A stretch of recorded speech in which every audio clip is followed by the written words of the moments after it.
मैं सोहर गीत सुनाने जा रही हूँ। जैसे लगे कमेंट में जरूर बताना। है राजा जो चले है नहाई तो रानी जी से कही गए, रानी जी से कही गए हो मोरी रानी लिपि ऊंचा बारी धानों से हमें पूजबई, धानों से हम पूजबई हो। हम धान सिझायो रसोइया शीतल बेटी, अढ़ाऊ शीतल बेटी अढ़ाऊ हो मोरी बेटी लिपि लिया ऊंचाऊ पारी धानों से राजा पूजी है, धानों से राजा पूजी है हो। हे मोरी बेटी लिपि लिया ऊंचाऊ पारी धानों से राजा पूजी है, धानों से राजा पूजी है हो।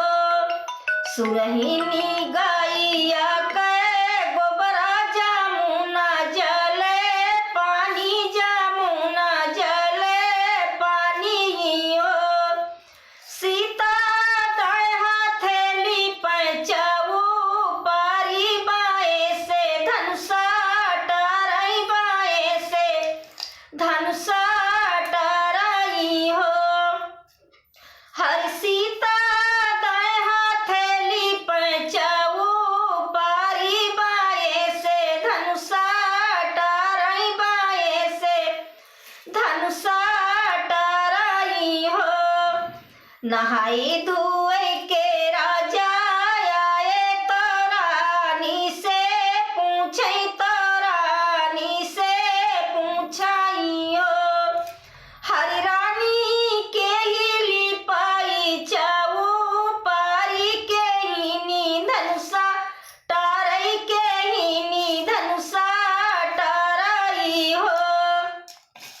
हम धान सिझली रसोइया शीतल बेटी, अढ़ाऊ शीतल बेटी अढ़ाऊ हो मोरे राजा वनही लिपि चाऊ पारी शीतल धनुषा टारी, शीतल धनुषा टारी हो।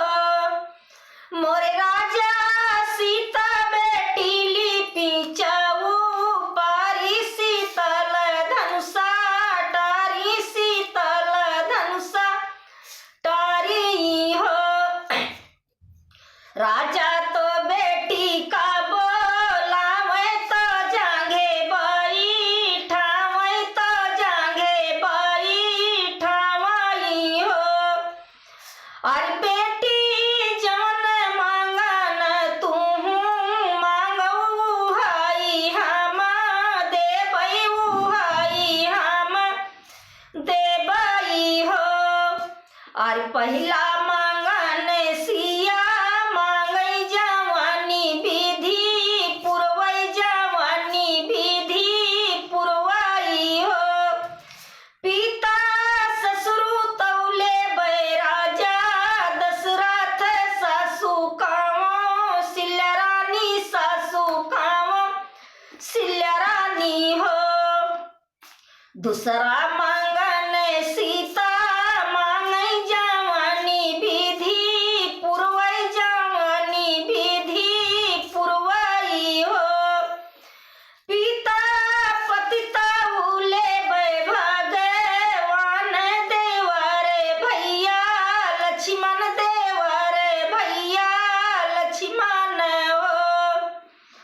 पिता पतिता उले बै भगवान देवरे भैया लक्ष्मण, देवरे भैया लक्ष्मण हो।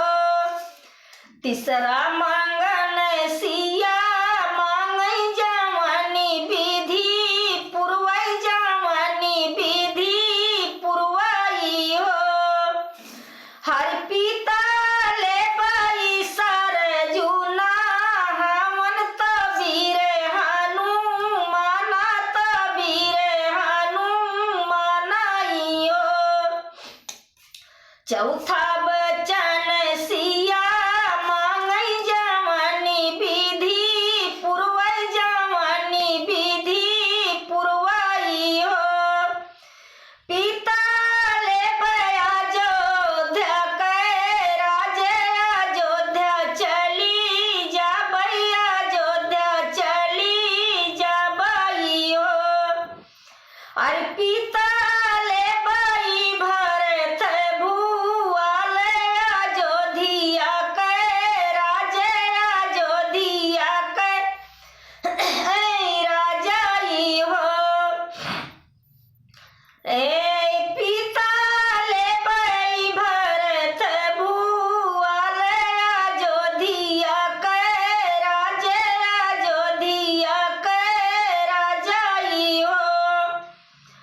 चारि सखी खड़ी गोड़े वरिया तो चारी मूड़े वरिया तो चारी मूड़े वरियाई हो।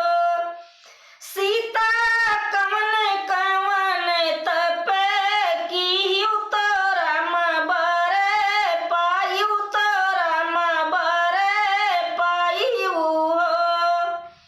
भूखी रहे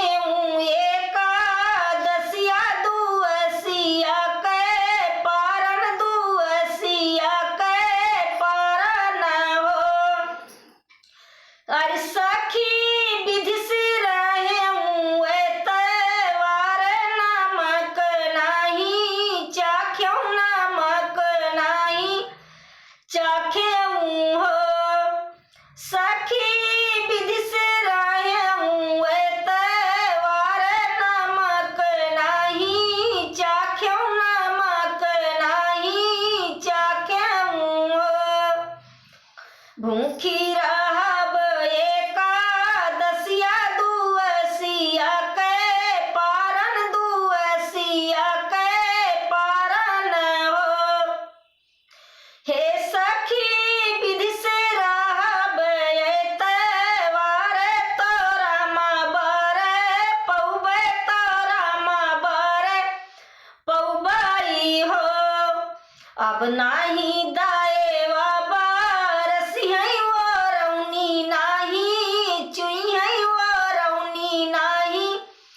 चुइहाई हो। हे सखी अब नाही राम जानमी है तो राम कैसे पौबियु तो राम कैसे पौबियु हो। हे सखी अब नाही राम जानमी है तो राम कैसे पौबियु तो राम कैसे पौबियु हो। राजा जो चले नहाई तो रानी जी से कही गए रानी जी से कही गए हो। हे रानी लिपि ऊंचऊ पारी धनु से हम पूजबै धनु से हम पूजबै हो।